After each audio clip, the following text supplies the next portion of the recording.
இப்போது 4500 5000 current bill வரக்கூடிய ஒரு வீட்டுக்கு இதே 2,10,000 நீங்கள் சோலார் சிஸ்டம் போடும்போது இதில் 78,000 மானியமாக அரசாங்கம் உடனே கொடுத்துருது.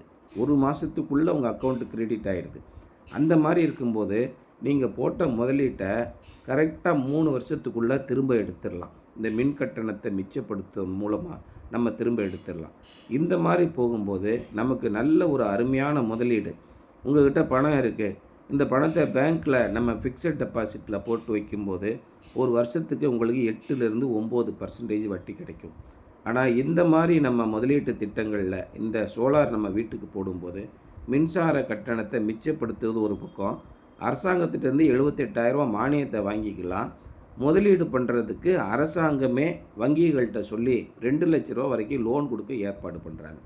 இந்த எல்லா விதமான வசதிகளும் கிடைக்கும்போது உங்களுக்கு 3,500 4,000 5,000 கரண்ட்டு பில்லு வந்துச்சுன்னா நீங்கள் உடனடியாக சோலார் போட்டுருங்க. இந்த சோலார் சிஸ்டத்தோட மொத்த காலம், ஆயுள் காலம் எவ்வளோ நாள் உழைக்கும் அப்படின்னா, இங்கே நீங்கள் பார்க்குற இந்த இன்வெர்ட்ரு, ஏசிடிபி, டிசிடிபி எல்லாமே 10 வருஷம் வேரண்டியோடு வந்துடுது. சோலார் பேனல் எவ்வளவு காலம் கேரண்டியாக உற்பத்தி பண்ணும் அப்படின்னா 27 வருஷம் வாரண்ட்டி கொடுக்குறாங்க.